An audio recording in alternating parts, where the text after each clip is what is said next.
और प्रणाम। आज भारत तिब्बत सहयोग मंच के द्वारा यहाँ पर एक गोष्ठी का आयोजन किया गया। सभी का स्वागत करता हूँ जो यहाँ पहुँचे हुए हैं। भारत तिब्बत सहयोग मंच की 5 मई 1999 को स्थापना की गई। आदरणीय माननीय हमारे इंद्रेश कुमार जी, जो कि राष्ट्रीय स्वयंसेवक संघ के राष्ट्रीय प्रचारक रहे एवं भारत तिब्बत सहयोग मंच के मार्गदर्शक हैं, हमारे बीच में मुख्य वक्ता के रूप में यहाँ पे पहुंचे हुए हैं, जो बाल्यकाल से स्वयंसेवक रहे आदरणीय हमारे बड़े भाई पंकज गोयल जी, जो अनेकों पदों पर रहे राष्ट्रीय स्वयंसेवक संघ में, और साथ ही साथ आज वर्तमान में ये हमारे संगठन महामंत्री हैं और भारत तिब्बत सहयोग मंच का अंतर्राष्ट्रीय स्तर पर नेतृत्व करते हैं। वहीं दूसरी ओर मैं हमारे आचार्य यशी फुनचुक जी का बहुत बहुत हार्दिक अभिनंदन करता हूँ। यह पूर्व डिप्टी स्पीकर हैं निर्वासित तिब्बत सरकार में। मैं आप सभी की ओर से इनका हार्दिक अभिनंदन करता हूँ। हमारे बीच में वरिष्ठ महामंत्री आदरणीय हमारे रविंद्र गुप्ता जी हैं, जो कि अधिवक्ता हैं सुप्रीम कोर्ट में। आज वो हमारे बीच में पहुंचे हुए हैं, जो भारत में भारत तिब्बत सहयोग मंच के विचारों को जन जन तक पहुंचाने का कार्य करते हैं। साथ में आज जिनकी हमारे भारत तिब्बत सहयोग मंच को सहायता मिली, हमारा इनका मार्गदर्शन रहा हमारे बड़े भाई वीके सिंह जी, जो सदैव अधिवक्ताओं की आवाज को बुलंद रखते हैं और एक लंबे समय से ये अधिवक्ताओं के हितों के लिए संघर्ष करते हैं, और आज हमारे ये सादरा बार में अध्यक्ष रखते हैं। वहीं दूसरी मैं इनका भी हार्दिक अभिनंदन करता हूँ, जो कि इन्होंने नारी शक्ति को ये प्रमाणित किया कि ये आवाज़ जो होती है, जब तक नारी की आवाज़ नहीं होती कोई भी चीज़ पूर्ण नहीं होती। इनके लिए इनका आभार, और आज हमारे इस कार्यक्रम को सफल बनाने में इनका योगदान रहा। सभी लोगों का मैं बहुत आभार व्यक्त करता हूँ। विद्या सेवता जी, जो लगभग 1993, जहाँ तक मैं जानता हूँ, राष्ट्रीय स्वयंसेवक संघ विद्या सेवता जी, जो लगभग 1993, जहाँ तक मैं जानता हूँ, राष्ट्रीय स्वयंसेवक संघ में कार्य कर रही हैं। अनेक पदों पे रही, मैं इनका दिल से आभार व्यक्त करता हूँ। और आज की हमारे इस कार्यक्रम की संयोजिका प्रियंका अग्रवाल जी, जो लंबे समय से इस कार्यक्रम के लिए लगी हुई है। हमारी 12 तक की बात हुई, किस प्रकार कार्यक्रम करना है, कैसे चलना है। इनकी इस पूरी टीम को और इनको मैं दिल से भारत तिब्बत सहयोग मंच की ओर से हार्दिक अभिनंदन करता हूँ, बधाई देता हूँ। हमारे साथ एक लेफ्टिनेंट कमांडर इस पूरी टीम की नीता ढींगरा जी, इनके लिए भी एक योगदान तालियां। लोकेश वर्मा, जो अभी चुनाव में फाइट किया, ये सह संयोजक।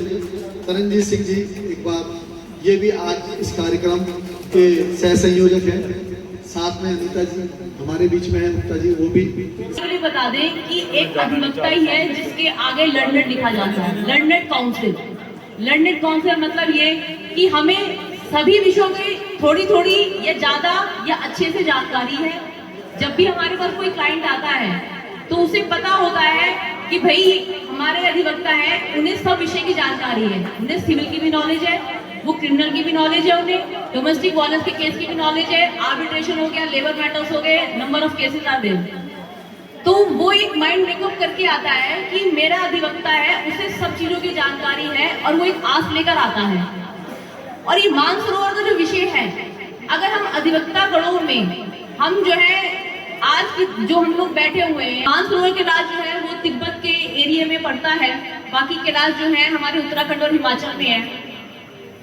तो बहुत सारे टूरिज्म, मतलब बहुत सारे टूरिस्ट जो बाहर की कंट्रीज हैं, रशियन कंट्रीज के, यूरोपियन कंट्रीज के बहुत लोग इंटरेस्टेड होते हैं, वो महादेव में बहुत बिलीव करते हैं।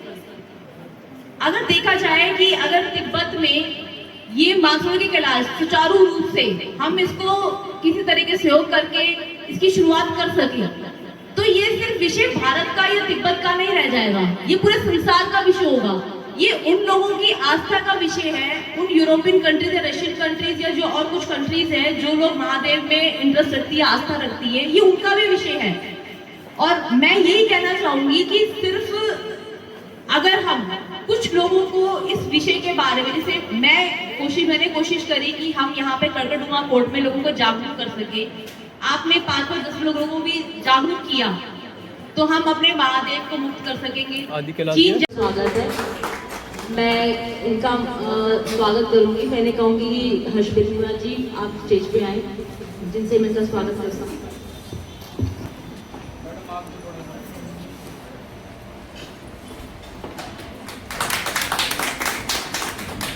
और आज के संचालक और आयोजक महोदय का आभार व्यक्त करता हूं जिन्होंने मुझको यहाँ पर आज बुलाया, सम्मान दिया और मुझको 2 शब्द कहने का मौका दिया। धन्यवाद।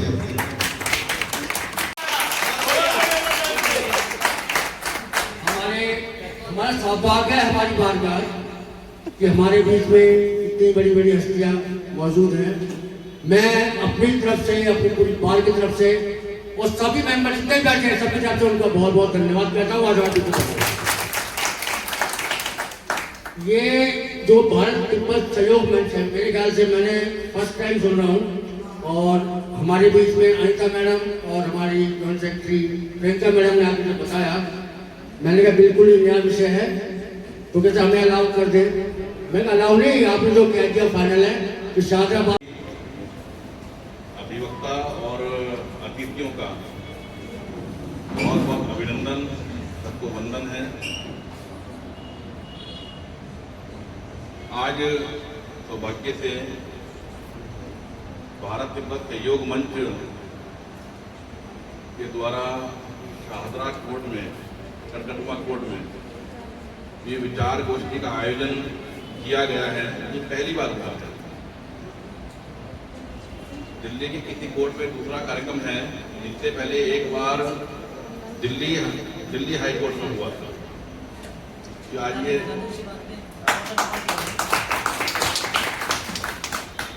हमारे कोर्ट में तिब्बत के विषय पर कोई एक कार्यक्रम जरूर कीजिए। सदर गोपाल जी का भी साथ में आग्रह हुआ, मैंने कहा कर दी, सबसे मिलना हो जाएगा।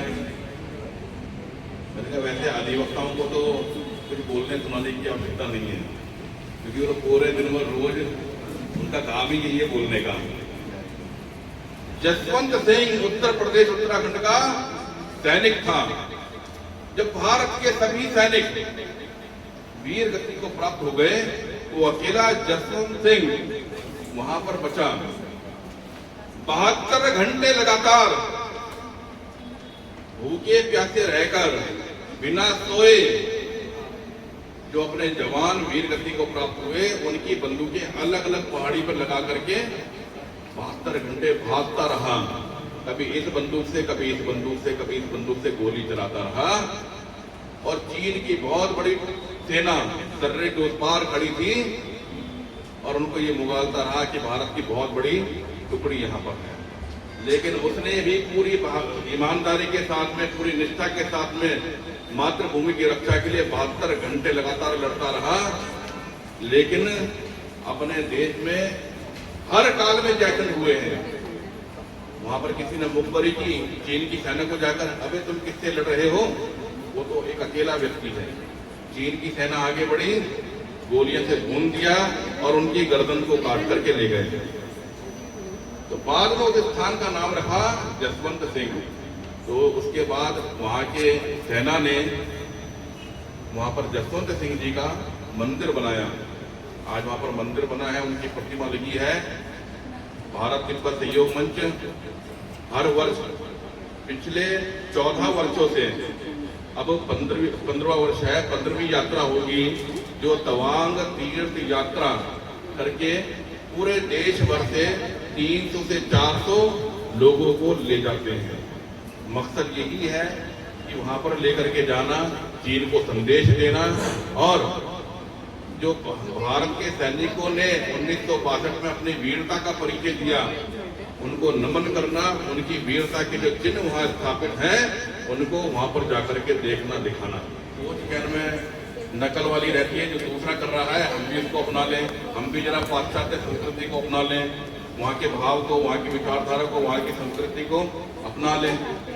लेकिन हम जितना दूसरी दिशा में बढ़ते चले गए, भारत को उतना नीचे लेते चले गए।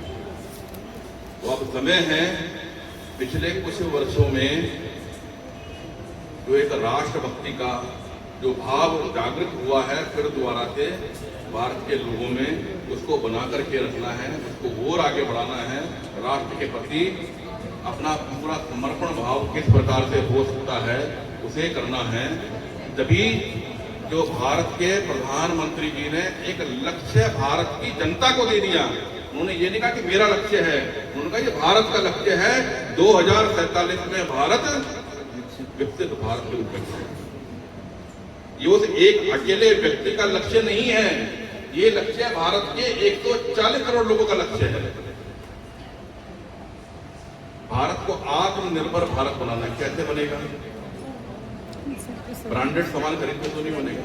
हम अपने पैसे को खुद बाहर विदेश में भेज रहे हैं, डॉलर महंगा हो रहा है, रुपया गिर रहा है, वो इसलिए तो कर रहा है। आप सभी अधिवक्ता हैं, सभी प्रबुद्ध लोग हैं, सभी बुद्धिजीवी हैं और सभी बोलने में भी बहुत तेज हैं, क्योंकि आपका काम ही कोर्ट में बोलने का है। तो इसलिए हम सभी इस ओर थोड़ा ध्यान दें। आपके दिमाग में ये प्रश्न कईयों के में ये भी आ रहा होगा, अरे भाई साहब ये क्या बेकार की बात कर रहे हो, सरकार चाहे तो कुछ भी कर ले, सरकार क्यों नहीं करती, हमें क्यों कर रही हो? और मैं ये कहता हूं, सबसे पहली बात तो ये है कि भारत WTO का सदस्य है और चाइना भी WTO का सदस्य है, वर्ल्ड ट्रेड ऑर्गेनाइजेशन, उसका सदस्य होने के कारण वो हमारे देश में सामान बेच सकता है और हम उनके देश में सामान बेच सकते हैं। लेकिन चाइना का माल भारत में ज्यादा बिकता है क्योंकि हम सस्ते के पीछे भागते हैं। वो घटिया सामान, हल्का सामान लगाएगा तो सस्ता ही बनेगा। तो इसलिए हमारी सप्लाई वहां कम है, उसकी सप्लाई यहाँ पर अधिक है और हमारा पैसा अधिक वहां जा रहा है। और वो पैसा जब बोरे भर भर के लेकर के जाता है तो किसको मदद करता है चाइना? पाकिस्तान को मदद करता है, पाकिस्तानी आतंकवाद को मदद करता है। जब हमारे देश का जो जवान सीमा पर खड़े होकर मातृभूमि की रक्षा करता है और जब पाकिस्तान की ओर से एक गोली चलती है और हमारे देश के जवान के सीने में आकर के लगती है तो हम क्या बोलते हैं? गुस्सा आता है कि नहीं आता? जब गुस्सा आता है तो हमारे मुंह से यही शब्द निकलता है, 2-4 गाली भी दे देते होंगे पाकिस्तान को और कहते होंगे अब के तिरंगा रावलपिंडी में घुसकर फहरा देंगे। माथे पर 4 लाइनें भी आ जाती हैं, आंखें भी गुस्से में लाल हो जाती होंगी।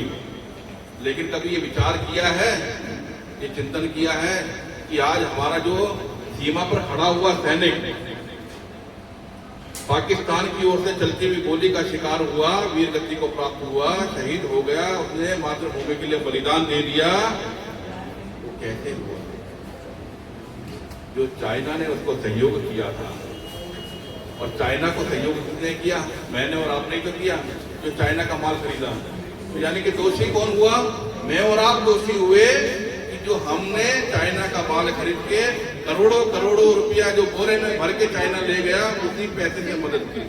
तो दोषी मैं और आप हम दोनों हुए। तो इसलिए आगे से हम सभी संकल्प लें कि चीन का बना हुआ सामान नहीं खरीदेंगे, ना खरीदेंगे। और जो बेचने वाले हैं उनको भी हम जागरूक करेंगे, हम एक लोगों के लिए प्रेरणा देने वाले बने। तो ऐसा करेंगे तो मुझे लगता है कि भारत आत्मनिर्भर भारत बनेगा और भारत पुनः विश्व गुरु भारत बनेगा। और भारत वास्तव में फिर से 1959 से पहले की जो तिब्बत की जो परिस्थितियां थी, एक तिब्बत भारत और तिब्बत चीन के बीच में एक सुरक्षा कवच हुआ करता था, वही स्थिति बनेगी। और हमारे भोले शंकर महादेव का निवास स्थान कैलाश मानसरोवर भी मुक्त होगा।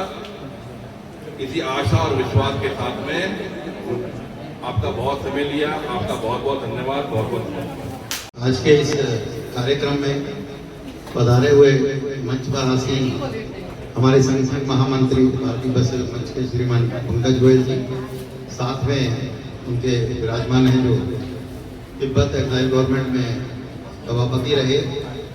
साथ में आचार्य यासी मिंचोक जी, बहुत ही अंतर्राष्ट्रीय विषयों के ऊपर इनका बहुत ज्ञान है और समय समय पर व्याख्यान आदि में सब जगह शामिल होते रहते हैं। मंच पर आसीन है, उनका स्वागत है। साथ ही रचनात्मक कार्य, विचार गोष्ठी, कॉलेज, यूनिवर्सिटी आदि में जाते रहते हैं इस विचार को आगे बढ़ाने के लिए। तो इस विषय को क्यों हमने चुना और क्या इस विषय के ऊपर सरकारें काम कर सकती हैं या नहीं कर सकती, और सरकारें कर सकती हैं तो हमारा क्या इस्तेमाल हो सकता है इसके अंदर। तो विषय सिर्फ इतना है क्योंकि चीन ने तिब्बत को कब्जा करके रखा हुआ है। जैसा चीन की नीति है, विस्तारवादी नीति, आसपास की जितनी जमीन देश है उनको कब्जा करो। लग जाएगा, मैं भी चलूंगी। अरुणाचल प्रदेश का तिब्बत की सीमा के साथ जुड़ता हुआ क्षेत्र है बुमला। तो तवांग एक क्षेत्र है। तवांग बहुत अच्छा एक सिटी है जिसके अंदर अगर हम पहले कहें तो जब ये यात्रा हमने प्रारंभ की, पूरे वर्ष के अंदर अरुणाचल प्रदेश के तवांग क्षेत्र में और उसके बाद फिर जो सारी सेना का क्षेत्र होता है, सेना का तैनाती वाला क्षेत्र है, वो लास्ट जो तिब्बत का बॉर्डर आ जाता है बुमला बॉर्डर, उस बुमला बॉर्डर तक जाते हैं। तिब्बत की धरती को छूकर धरती पूजन करते हैं। और अरुणाचल की जो नॉर्थ ईस्ट की जो ब्यूटी है, अनटच ब्यूटी, जिसको हम लोग यहाँ बैठे हुए बहुत सारे लोग ये सोचते हैं कि कभी क्या हम वहाँ जा पाएंगे, उस जगह पर हम लगभग 15 वर्षों से जा रहे हैं। और आप सभी लोग आमंत्रित हैं। अगर आप अपना प्लान करें पहले से 19 से 25 तारीख के स्वागत है। मैं इनका स्वागत करूंगी। मैंने कहूंगी कि हर्षवर्धन जी आप स्टेज पे आए, जिनसे मैं इनका स्वागत करता हूँ। सहयोग मंच का 28 वर्ष स्थापना होके और विशेषकर विभिन्न कार्यक्रम आयोजन दिल्ली में और पूरे भारतवर्ष में हो रहा है। और दिल्ली के नज़दीक में पिछले हफ्ते से लेकर निरंतर कार्यक्रम आयोजित हुआ है। और आज यहाँ कागडोमा रोड पे विशेष करके यहाँ के सभागार में आज हिमालय की सुरक्षा और भारत की सुरक्षा के एक विचार गोष्ठी आयोजन यहाँ के जो सहयोग मंच दिल्ली प्रांत के और विशेषकर यहाँ कागडोमा कोर्ट के यहाँ से अभिव्यक्ता लोगों की ओर से आयोजित किया गया है। उसमें संयोजक अभिव्यक्ता प्रियंका अग्रवाल जी, अपर सचिव शारदा बार एसोसिएशन का है, और सह संयोजक अभिव्यक्ता विनोद शर्मा जी, अभिव्यक्ता मनीष जैन जी, अभिव्यक्ता लोकेश वर्मा जी, अभिव्यक्ता अनित गिनराज जी, अभिव्यक्ता चरणजीत सिंह जी, अभिव्यक्ता विद्या सेवता, अभिव्यक्ता शलू गोयल, अभिव्यक्ता निम्रता, और विशेषकर दिल्ली का शान और हमारा दिल्ली जो समाचार पत्र के आपका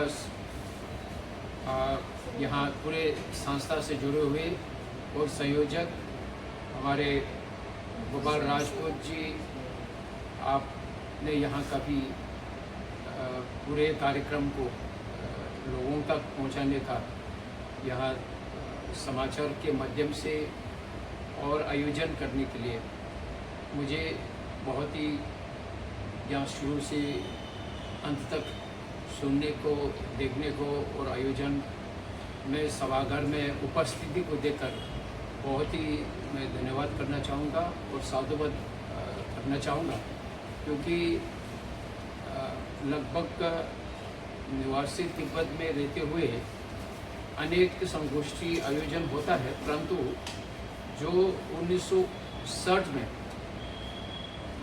यूनाइटेड नेशन के संयुक्त राष्ट्र के इंटरनेशनल ज्यूरिस्ट कमीशन ने 2 रिपोर्ट तिब्बत पर पूरा एक विस्तार से प्रकाशित हुआ है, और उसके बाद निरंतर न्यायाधीश की ओर से अनेक कार्यक्रम हुआ है, परंतु बीच में बहुत ऐसे कार्यक्रम हुआ नहीं है। तो आज यहाँ दिल्ली मोकदमा कोर्ट के सभागार में जो अभिव्यक्त लोगों के सहयोग से आयोजन होना ये अपने आप में एक ऐतिहासिक है, और तिब्बत की समस्या समाधान जो भी है वो एक तरफ से विश्व का न्याय से संबंध है, क्योंकि यूनाइटेड नेशन में हो या जहाँ भी हो, एक निर्णय जो है वो न्याय के माध्यम से होता है।